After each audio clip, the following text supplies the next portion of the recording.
She was crouched on the floor of the grand concourse hall, braids falling over her face, fingers moving across the shoulder joint of a broken prototype robot with the kind of focused calm that belongs to people who have completely forgotten the world around them.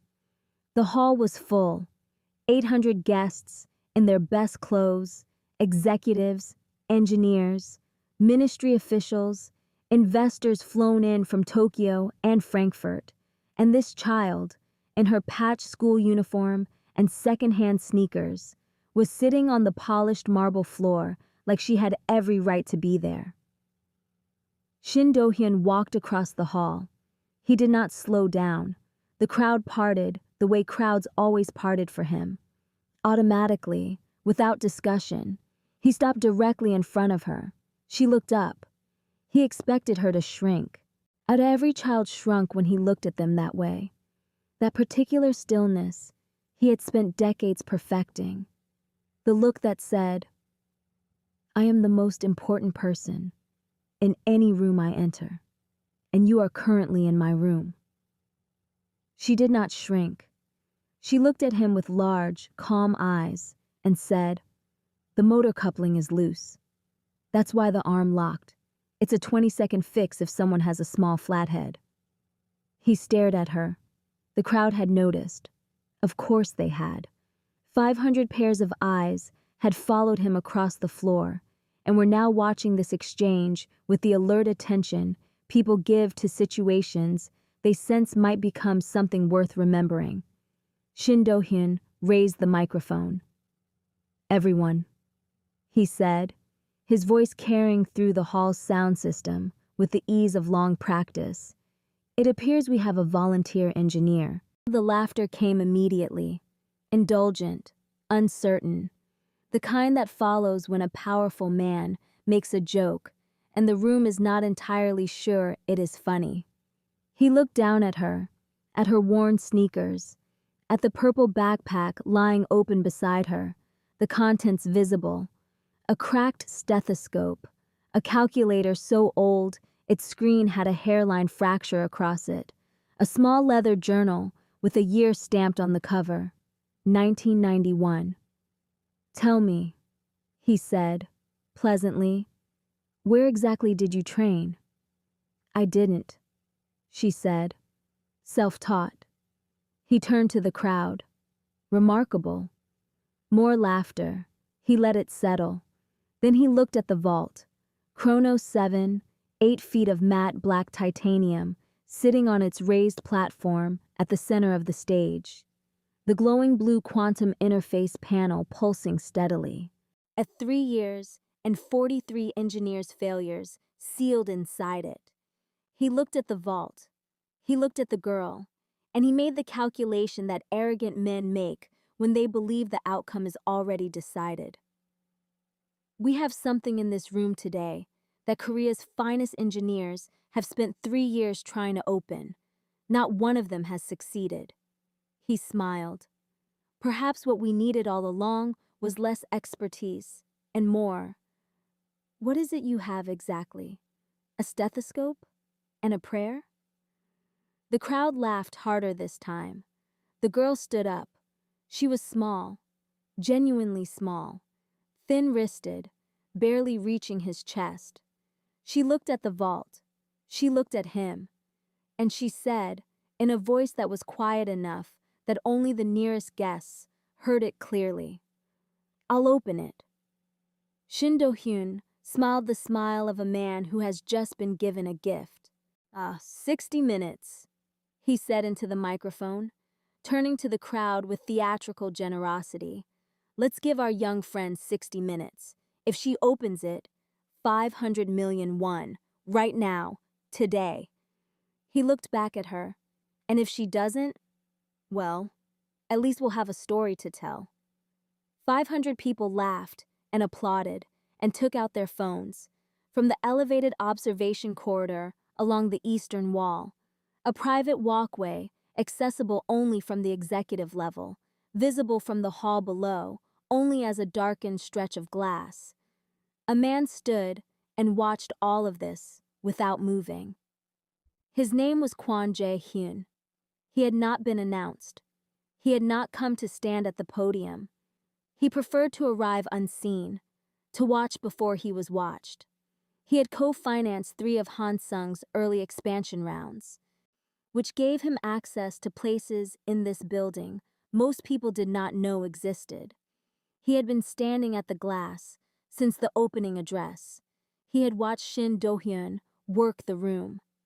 He had watched the guests circulate with the performance of people who needed to be seen circulating. He had been about to leave when the girl moved, out of the back corner where she had been sitting invisibly for the better part of an hour, and crouched beside the broken robot. Something about the way she moved made him stay. He watched her stand now and face the vault, and he felt something move in his chest that he had not felt in 6 years. He pressed 2 fingers against the glass. He did not look away. Park Annabelle had not wanted to come today. She was 11 years old, attending Mapo District Public Elementary on a school fee waiver, and the daughter of a Ghanaian Korean woman named Nadia Mensa Park, who worked the overnight maintenance shift at the Hansung Tower 4 nights a week. The school had closed for a teacher development day, and there was no one to watch Annabelle at home, so Nadia had brought her with a simple instruction: find a corner, stay invisible, don't touch anything. Annabelle was very good at corners. She had spent most of her life being invisible in rooms that were not designed for her. She had the particular skill of children who grow up between worlds. She could read a room the way other people read text, quickly, accurately, knowing exactly where she fit and exactly where she didn't. She had found her corner. She had stayed in it for almost an hour. And then she had seen the broken robot. The shoulder joint misalignment had been visible from 12 feet away. Not to the engineers and executives circulating around the display table. They had been performing the specific brand of looking that is actually not looking, the kind people do at events like this, when the point is to be seen rather than to see. But Annabelle had seen it immediately, the way she saw all mechanical problems, as a question asked by the machine that was simply waiting for someone to hear it. She had not meant to crouch down beside it. She had simply found herself there. Her grandfather, Lee Cheol-soo, had been a military systems engineer for 22 years before he retired and spent the rest of his life teaching Annabelle that machines are honest in ways people are not. He had given her the stethoscope when she was 7. He had given her the journals when she turned 8, 12 of them, leather-bound, 60 years of observations and handwriting that started neat and grew loose as the decades passed. He had died when Annabelle was 9. She had inherited his tools, his way of seeing, and his single, non-negotiable rule. If something is asking a question, you answer it. You don't walk away from a puzzle mid-sentence just because the room is watching. She hadn't walked away from the robot. She wasn't walking away from the vault either. Nadia found her daughter at the edge of the stage with 60 seconds before the timer started, and her face was the face of a woman processing several things at once. Terror for her child, fury at the man with the microphone, grief at her own helplessness, and somewhere underneath all of it, it's the very private knowledge that once Annabelle got that look, there was nothing on earth that moved it. "Baby," she said softly, gripping her daughter's arm. "We don't have to do this. These people," what he said, "you don't have to prove anything to anyone in this room." "I know," Annabelle said. She pulled her backpack straps even. "I'm not doing it for them." Nadia's eyes filled. "Harabeoji," she said, using the Korean word for grandfather, because she had learned it for her daughter's sake, and it belonged to this moment. He said never walk away mid-sentence. Annabelle looked at her mother. "The vault is mid-sentence, Mom." The timer on the main screen behind the stage read, 60 minutes. It began counting down. Annabelle walked to Kronos 7 and placed both palms flat against its surface. The crowd murmured, phones rose, and a live stream that had started with 8,000 viewers began to climb.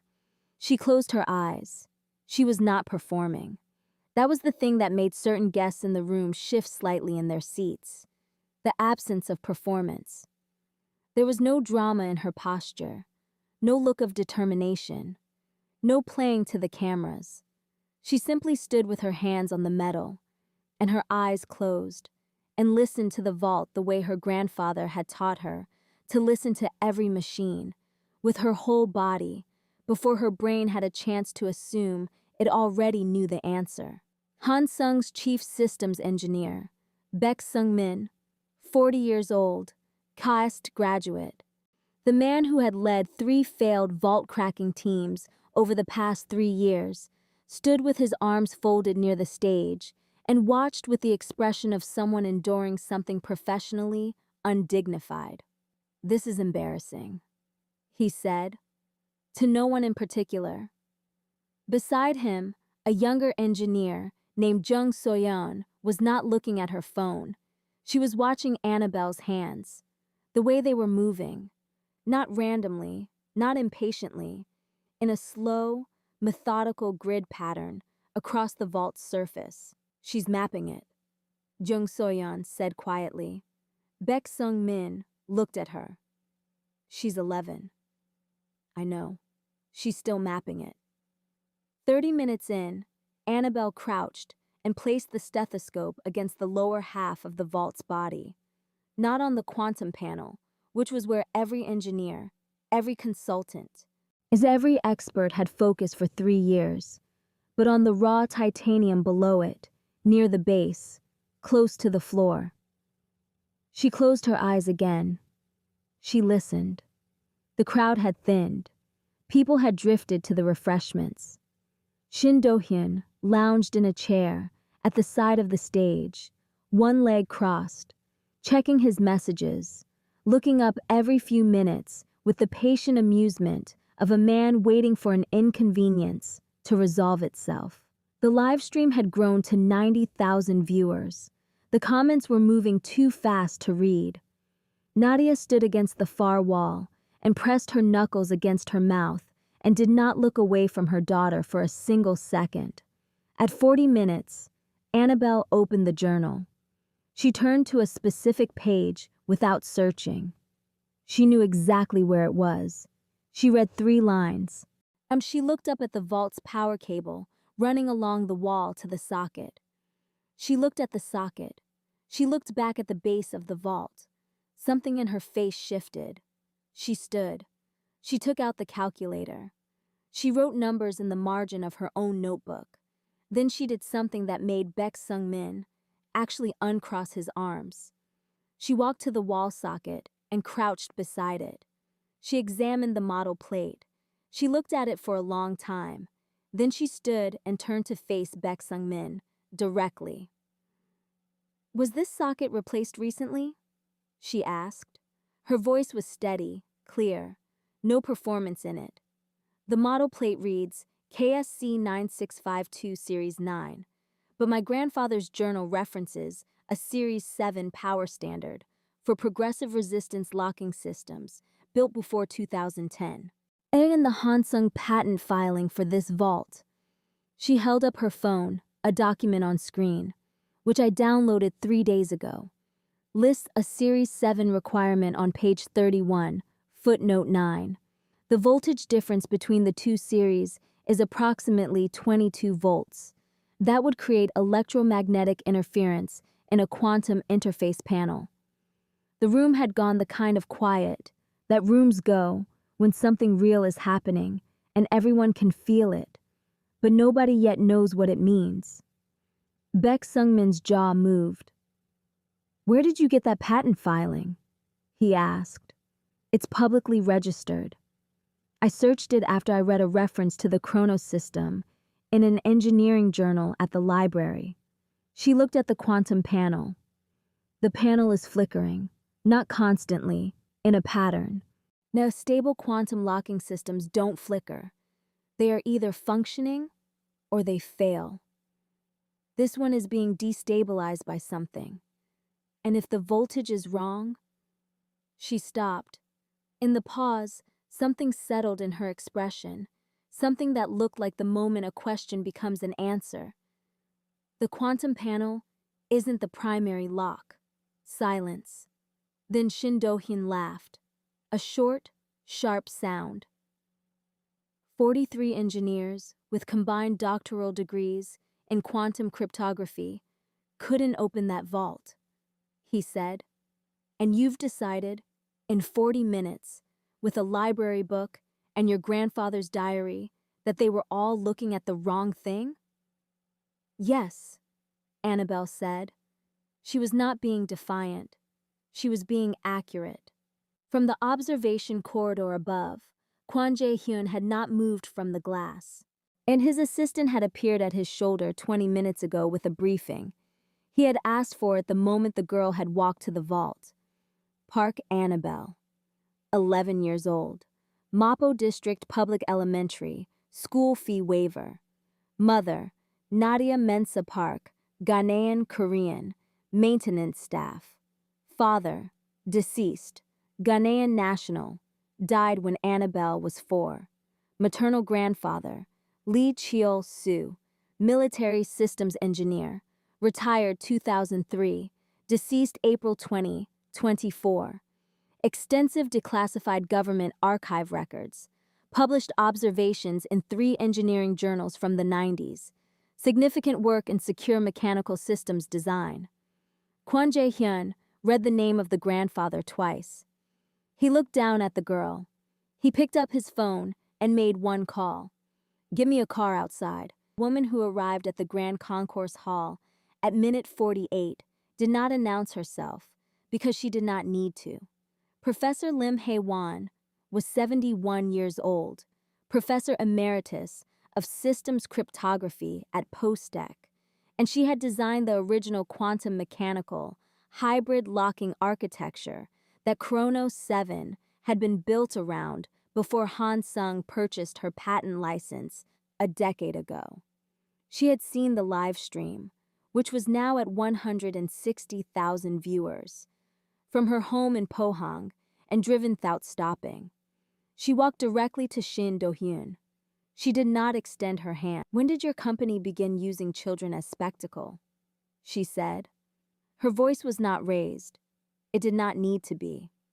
"Hae-won, this is a public showcase. This is a child standing in front of a problem that your engineers created and could not solve, while 500 people film her on their phones." She looked at him with the particular disappointment of someone who had expected better and had been right not to. "I designed the system in that vault. I think I'll go and see what she's found." She walked to Annabelle. She crouched beside her. She looked at the stethoscope, the journal, the numbers in the notebook margin. "Tell me what you hear," she said. Annabelle looked at her without the wariness she had shown Shin Do-hyun, and without the careful neutrality she had shown the crowd. She looked at Professor Lim the way she looked at machines, with open, honest attention. "There's a motor underneath," she said. "Old, not connected to the quantum system. Different frequency entirely. My grandfather wrote about a motor like it in 1994. He was consulting on a government security facility. He described a progressive resistance locking mechanism from the early 2000s, military grade, the kind that gets harder to turn the closer you are to the correct combination." Professor Lim was very still. "Show me the journal entry," she said. Annabelle showed her. Professor Lim read it. The professional, contained expression on her face did not change, but something underneath it did. Something old and precise and genuinely moved. She stood. She walked back to Shin Do-hyun. "Did you install a mechanical backup system in this vault?" she said. He said nothing. She turned to Baek Sung-min. "Did you replace the power socket?" Bits, the color that moved through Baek Sung-min's face, was the color of a man whose private calculations have just become public. He opened his mouth. He closed it. The building's maintenance log will show the date of any socket replacement, Professor Lim said to the room, pleasantly. I am formally requesting that security retrieve it. She turned to Annabelle. You have 12 minutes. What do you need? From the second row of guests, a young engineer named Oh Soo-min pushed forward. She was 28 years old. She had been watching since the moment Annabelle first touched the vault, and she had a frequency analyzer clipped to her own lanyard, a research-grade device that measured electromagnetic signatures in real time. Take this, she said. It reads what you can't hear. Annabelle looked at the device. I haven't used this model before. You've understood everything else in this room, Oh Soo-min said. You'll understand this. 10 minutes on the clock. Annabelle pressed the quantum panel 4 times in rapid sequence. Fast, deliberate contacts that drew a sharp gasp from the crowd. The panel flickered violently, overloaded, and went dark. What did she do? Someone said. She crashed it, Baek Seung-min said, and then, after a pause that he did not intend to be audible, on purpose. With the panel dead, the electromagnetic field around the vault collapsed. The old motor, underneath the titanium casing, became audible through the stethoscope, faint, patient, mechanical, a heartbeat that had been there all along underneath 3 years of noise. Annabelle used the smallest screwdriver to remove 4 bolts at the base of the vault. A narrow access panel came free. Behind it, a brass dial, circular, tarnished with age, unmistakably old, the kind of component that belongs to a different era, built before anyone thought to make security look impressive, built only to be impossible. Professor Lim saw it and made a sound that was almost a laugh. Annabelle placed the stethoscope against the vault, just above the brass dial. She began to turn, slowly, the frequency analyzer feeding her the electromagnetic signature of each tumbler as it moved, the stethoscope giving her what no device could, the physical truth of the mechanism speaking through the metal. 8 minutes. The first number, frequency rising to 2,790 Hertz. Resistance light. She wrote it down. The second number, 3,050 Hertz. Resistance climbing, both hands now. The crowd had come back. Every person who had drifted to the refreshments table had returned, pulled by something they couldn't name, the specific gravity of watching someone do real work in real time, the rarest thing in a room full of performance. 6 minutes. Nadia was holding Oh Soo-min's arm without realizing she had reached for it. Oh Soo-min did not say anything about it. 5 minutes. The dial was fighting her.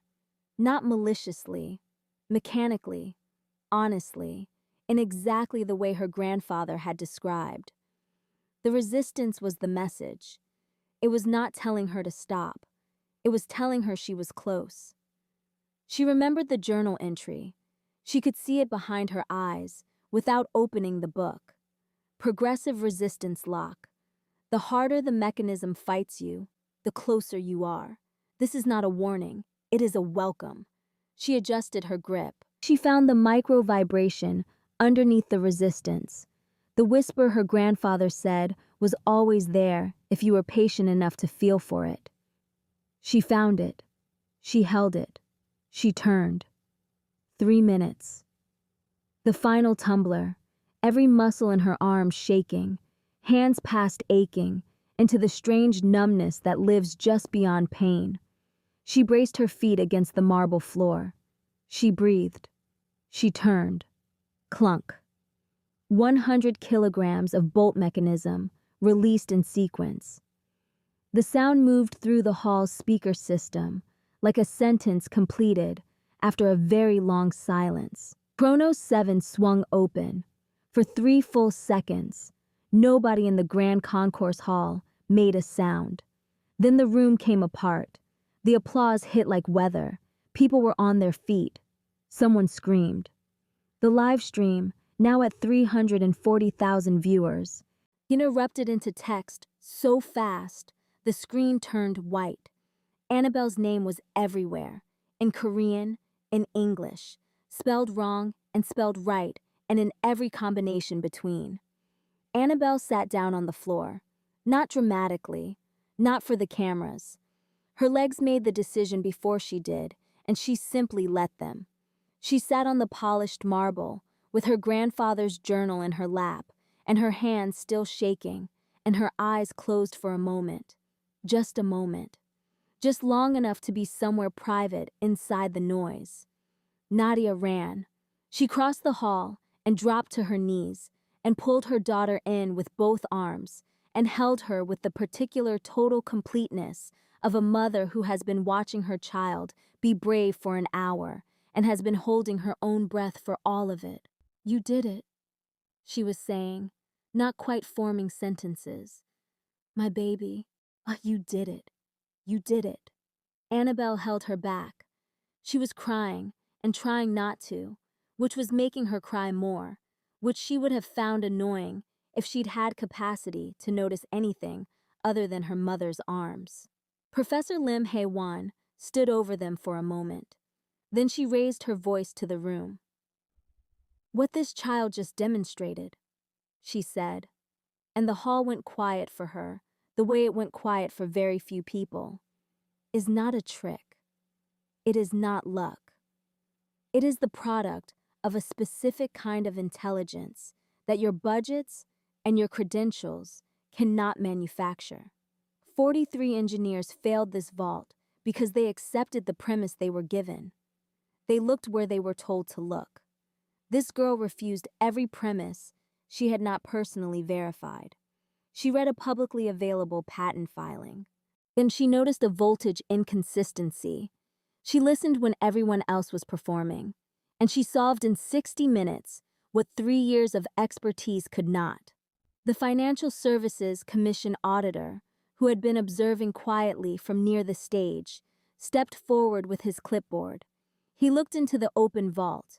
He checked serial numbers. He cross-referenced his documentation. He nodded. All primary assets confirmed present and accounted for. The listing can proceed on schedule. Shin Do-hyun had not moved from his spot on the stage. His face was doing something complicated. The crowd assumed it was the face of a man watching his embarrassment play out in front of cameras. They were not entirely wrong, but that was not everything on his face. He was looking at Annabelle, not with contempt, but not with the calculation he had used when he pointed the microphone at her. With something else entirely, something that had nothing to do with the vault, or the listing, or the 43 engineers, or the 500 million won. Nobody in the room noticed it. One person noticed it. Kwon Jae-hyun, who had come down from the observation corridor when the vault opened and was now standing at the back of the crowd, quiet and still, was not watching the vault. He was watching the people, and he had seen that look cross Shin Do-hyun's face. Not now, but 40 minutes ago, in the half-second before the first smile arrived. He had been watching for it ever since. He filed it away. He began making his way toward Nadia. Professor Lim was still addressing the room when the journalists reached the stage, and the FSC auditor was still writing when someone from the back called out, "There's something else inside." Professor Lim was the first to look properly into the vault. She took her time. She examined the server racks. She reviewed the document files, and then she saw it. On the floor of the vault's interior, almost invisible in the shadow of the bottom shelf, a secondary lockbox, small, matte gray, a standard 3-digit combination lock, a handwritten label on the top, Project Genesis, Master Archive, 2015. "Do-hyun," she said. Her voice had changed. He moved to the vault slowly.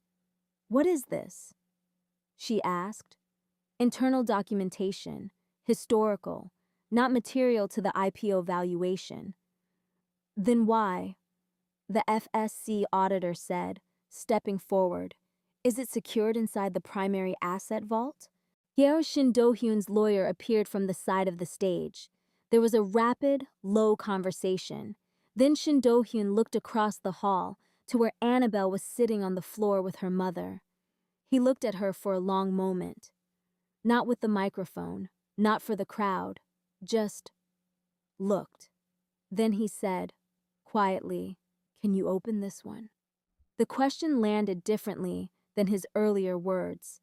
No theatrics in it, no performance, just a question, direct and almost private, asked by a man who was not sure what he was hoping she would do. Annabelle looked at the lockbox. She stood, walked over, picked it up. She felt the weight of it. She listened to the small internal sounds of the mechanism settling. 30 seconds. Then she turned the dial. Left to 8, right to 33, left to 17. Click. Shin Do-hyun closed his eyes for just a moment. Inside the box, USB drives, printed schematics, a bound contract dated March 2015, handwritten engineering notebooks, the covers worn with the specific wear of documents that have been consulted often and carefully. The top notebook was signed on the inside cover. Kwon Dae-jung, lid design architect. Professor Lim picked up the contract. She read the first page. She read the second. She set it down and looked at Shin Do-hyun with the expression of someone who has just confirmed something they had hoped for 11 years was not true. "You terminated Kwon Dae-jung in May 2015, she said. "You told the press his designs were commercially non-viable. You told him his work was being archived." She held up the schematic. 6 weeks after his termination, yet you filed patents on every one of these designs under your own name. She turned to the crowd. These are the designs that became Hansung's primary product line: the autonomous assembly architecture, the adaptive torque system, the modular robotics interface you are about to take public. All of it, every foundational design that built this company, originated with an engineer you fired, silenced, and erased. The FSC auditor was already on his phone. The journalists were recording everything. Annabelle stood beside Professor Lim and looked at the contents of the box and thought about her grandfather, who had spent 60 years building things that worked and asking nothing more from them than honesty. She thought, machines don't lie. She looked at Shin Do-hyun. She thought, but people do. The journalist reached Shin Do-hyun quickly. He did not run. He answered their questions in short, controlled sentences, while his lawyer inserted himself between every other question. The live stream, now at 420,000 viewers, sent the comments into a state that no moderator could manage. But something was wrong with Shin Do-hyun's face. Not wrong in the way of a man being exposed, wrong in a different way, a deeper way. He kept looking at Annabelle, not constantly, not obviously, but repeatedly, the way a person looks at something that hurts them and that they cannot stop looking at anyway. The journalist assumed it was guilt, arrogance confronted by its consequences. Kwon Jae-hyun, standing with Nadia at the far side of the hall, knew it was something else. He had known since the observation corridor. Since the moment Shin Do-hyun had first seen Annabelle crouching beside the broken robot, 45 minutes before he ever picked up the microphone. He had seen what crossed that man's face, and he understood it in the specific way of a man who had felt the same thing himself, who had looked at a child moving through the world in a particular way and felt the bottom drop out of him without warning. He did not say this yet. He was a patient man. He had learned, at significant cost, that some truths need to be handled carefully or they shatter the people they belong to. He turned to Nadia instead. "Your daughter is extraordinary." Nadia looked at him, really looked, for the first time, because the afternoon had not yet given her much space for looking at strangers. She saw a man in his mid-40s, quietly dressed, no entourage. He's standing in a room full of people, performing wealth with the ease of someone who had nothing left to prove. "I know," she said. "Her grandfather, Lee Cheol-soo." He said the name carefully. "I've read his work. The 1997 paper on progressive resistance systems in high-security government facilities. I used it in a design consultancy 12 years ago." Nadia stared at him. "You read my father's engineering papers." "I did. He was exceptional. She's carrying everything he built. She should know that." Nadia was quiet for a moment. "Who are you?" "Kwon Jae-hyun." He handed her a card. Plain, no logo, just a name and a number. "I'd like to talk to you. About Annabelle. About what she needs. Not today. Today has been enough. But when you're ready." Nadia looked at the card.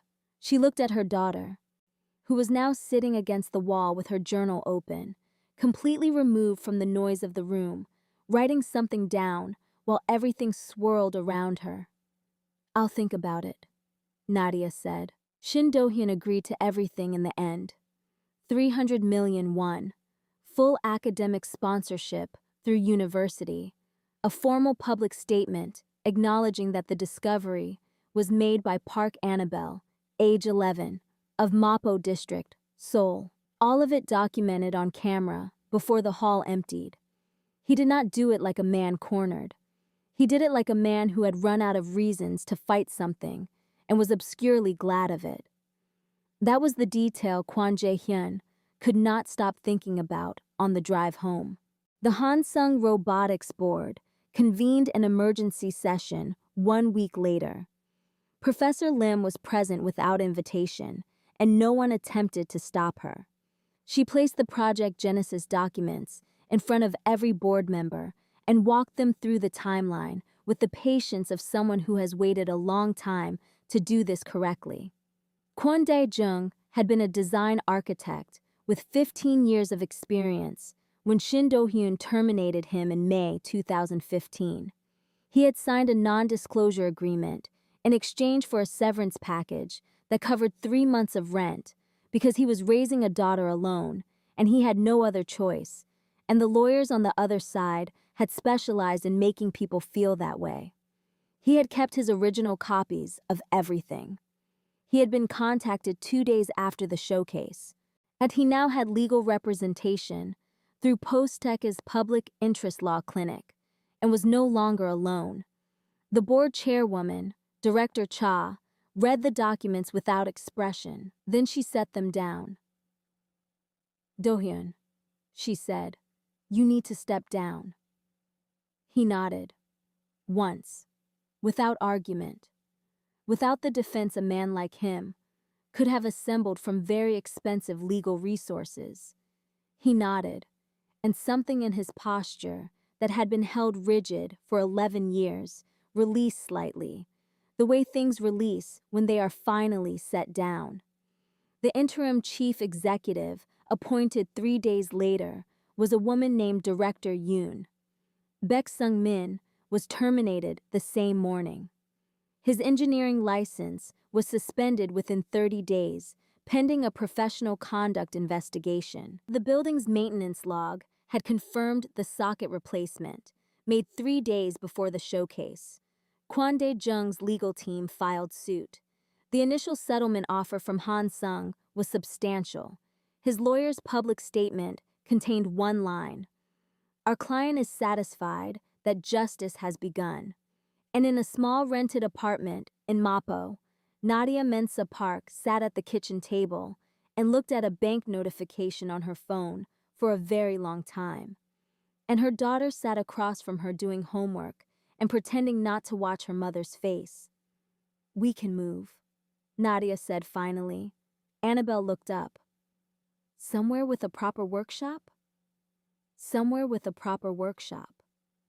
Annabelle looked back down at her homework, but she was smiling, In the quiet, inward way, she smiled at things that mattered. Harabaoji would have liked that, she said. Kwon Jae-hyun did not disappear after the showcase. This surprised Nadia, who had assumed the appearance of a man like him in their lives was a single event. A powerful person performing one act of decency before returning to a world she would never intersect with again. He called 3 days after the showcase to confirm the legal documentation was in order. He called again a week later with the name of an engineering enrichment program at KAIST that accepted applicants as young as 12 and had a strong record with self-taught candidates. He had taken the liberty of requesting an information pack, which he described as merely passing along information and nothing more. Nadia held the phone after the second call ended. Then she called her sister in Accra. They talked for 40 minutes. "Who is this man?" her sister asked. "I don't know," Nadia said. "But he keeps checking." "Men who keep checking," her sister said, "are men who have decided something.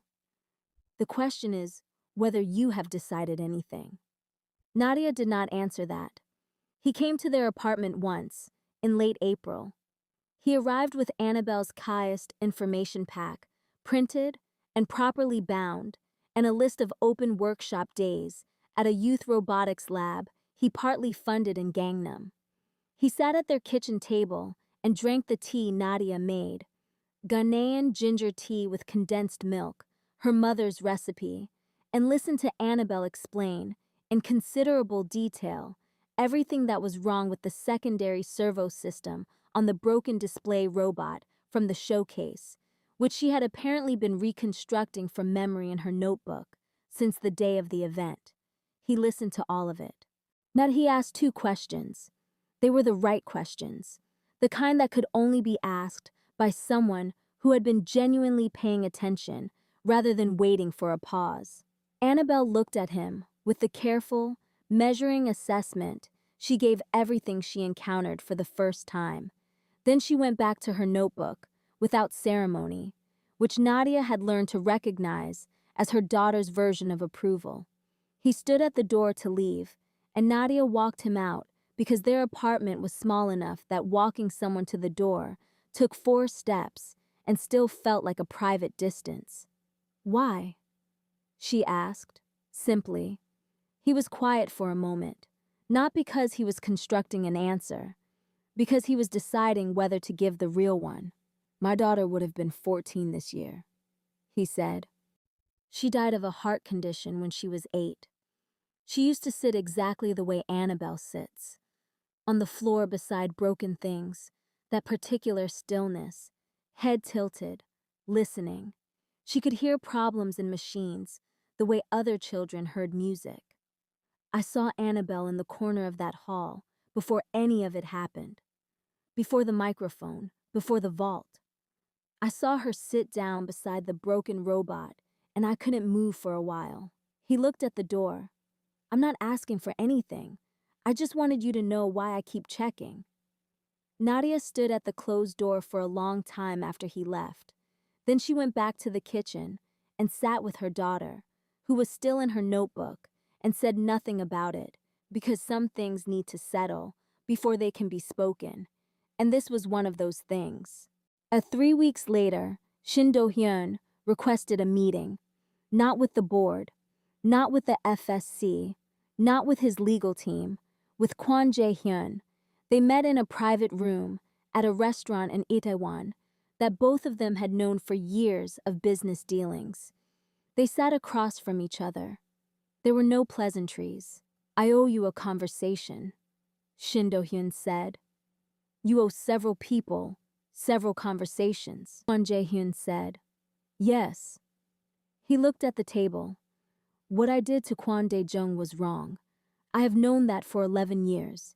I chose the business over the truth, and I will answer for that. I am answering for it." He paused. "But there is something else, something I need your help with, because I don't know how to do it right on my own." Kwon Jae-hyun waited. "The girl," Shin Do-hyun said. "Annabelle." People have said since the showcase that I chose her to humiliate, that I picked her because she was small and poor and easy, and that is true. I won't deny any part of it. His hands were on the table, flat, controlled, but not entirely still. But there was something else happening that I haven't told anyone. Kwon Jae-hyun said nothing. When I first saw her across that hall, Shin Do-hyun stopped. He began again more carefully. My daughter's name was Shin Aryum. She died 6 years ago. She was 9 years old, a cancer that moved very fast. She used to sit exactly like that, on the floor, beside anything that was broken, with that particular stillness. Head tilted to the side, completely somewhere else. His voice was controlled with the effort of a man who has had 6 years of practice controlling it. I looked across the room and saw Annabelle sitting beside that robot, and for half a second, I saw. He stopped again, and then it passed. And then I was angry, not at her, at everything that wasn't her. And I picked up the microphone. I know, Kwon Jae-hyun said quietly. Shin Do-hyun looked at him.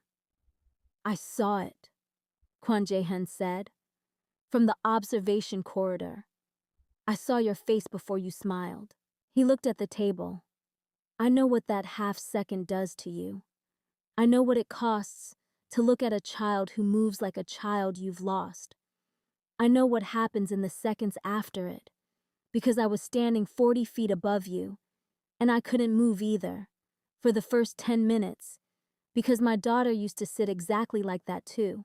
The silence between them was the kind that two men who have both lost daughters can recognize in each other without naming it. I heard her, Shin Do-hyun said.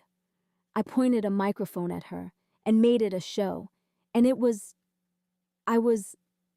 I couldn't carry what I was feeling, and I made her carry it instead. That is not an excuse. No, Kwon Jae-hyun said. It is not. I want to apologize to her. Kwon Jae-hyun was quiet for a moment. That is not something you asked me for permission to do. I know, but she is a child, and you know her now, and I want to ask what is right, not convenient, not strategic. Right. Kwon Jae-hyun looked at him steadily. If you have something to say to Annabelle, you say it to Annabelle, not to me, not through her mother, not through a foundation or a donation or a ceremony, to her, directly. She is 11 years old, and she is more than capable of deciding what your apology is worth to her. The apology is not for me to receive. It belongs to her. Shin Do-hyun sat with that. Yes, he said. You're right. He met Annabelle 3 weeks later, in the lobby of the Gangnam Robotics Lab, where she had just completed her first open workshop day. Nadia was there. Kwon Jae-hyun was not. He had made it clear that this moment did not belong to him. Shin Do-hyun crouched down to Annabelle's eye level. He did not have a prepared speech. He had written one and thrown it away, because it had sounded like something built to make himself feel better, rather than something offered to her. I was cruel to you, he said. I stood in front of 500 people, and I used a microphone to make them laugh at you. And I did it because I thought you were easy, because I looked at your shoes, and your backpack, and your school uniform, and I decided you didn't matter. He stopped. He started again. And I also did it because I looked at you across that hall, and I saw something that broke something in me that I hadn't dealt with. That is my problem. It was never yours. You should not have had to carry any part of it. I'm sorry. Annabelle looked at him for a long time, the same look she had given the vault, the same look she gave everything. Open, measuring, genuinely attending. My grandfather said, she began slowly, that people who break things by accident are worth forgiving quickly, But people who break things on purpose have to fix them on purpose too, not just say it. Yes, he said. Are you fixing things? For Kwon Dae-jung? I'm trying to. She considered this. Okay, she said. She did not say she forgave him. She was 11 years old, and she was constitutionally honest, and she did not say things she hadn't finished deciding yet. But she looked at him without the weight that had been sitting in her chest since the day of the showcase, and for both of them, that was a beginning. Nobody announced what was happening between Kwon Jae-hyun and Nadia and Annabelle. Nobody planned it. It arrived the way real things arrive, quietly, then undeniably, and then you look around and realize it has been true for longer than you noticed. He came to Annabelle's first KAIST enrichment day and sat in the back of the observation room with the other parents and watched her correctly identify a fault in a training servo system that two of the program instructors had overlooked. He said nothing about this. He wrote it down in the small notebook he had started carrying. He was there when Annabelle took first place in the junior division of the Incheon Regional Robotics Challenge. He stood next to Nadia, and they watched Annabelle receive her certificate with the particular composed dignity of a child who is very pleased and is not going to be dramatic about it. On the drive home, Annabelle sat in the back seat and explained to him at length the structural decision she had made in the third round that she felt she could have done more elegantly, and he listened to all of it and said, when she finished, "Your grandfather's 1997 paper describes the same trade-off. He chose the same solution for the same reason." Annabelle looked at him. "You read the 1997 paper?" "I read all 12 of his published papers." She looked out the window. "He would have liked you," she said, to the window. He didn't like most people either. Nadia, in the front seat, kept her eyes forward and pressed her lips together to keep from smiling. Thursday evenings became the rhythm of something none of them formally agreed to. There was always food. There was always something Annabelle needed to explain to someone, and Kwon Jae-hyun was always someone she wanted to explain it to. He helped her build a proper workshop in the new apartment, arriving one Saturday with pegboard panels and a drill and the quiet assumption that he would be useful, and she directed the installation of every hook and shelf with a precision that he followed without question, and Nadia observed from the doorway with the expression of someone watching two very similar people discover that about themselves. "She's running you like a project," Nadia said. "She's right about the placement," he said, without looking up. "The load distribution. Don't encourage her." He looked at Nadia over the pegboard. She was leaning in the doorway, in the way she always leaned. One shoulder against the frame, arms folded loosely, and he slightly amused at everything. And the late afternoon light was coming through the workshop window in a way he was peripherally aware of, and was choosing not to examine too carefully, because there were some things that needed to be done in the right order. "She's remarkable," he said. "I know." "So are you," he said, plainly, not as a declaration, as a thing he had verified over many Thursday evenings and was now simply reporting.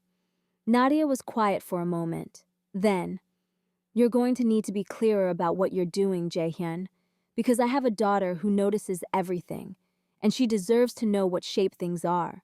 "Yes." He set down the drill.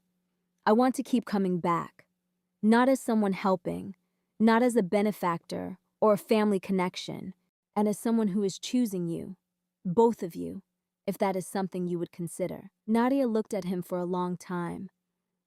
"Annabelle liked you before I did," she said finally. "I know.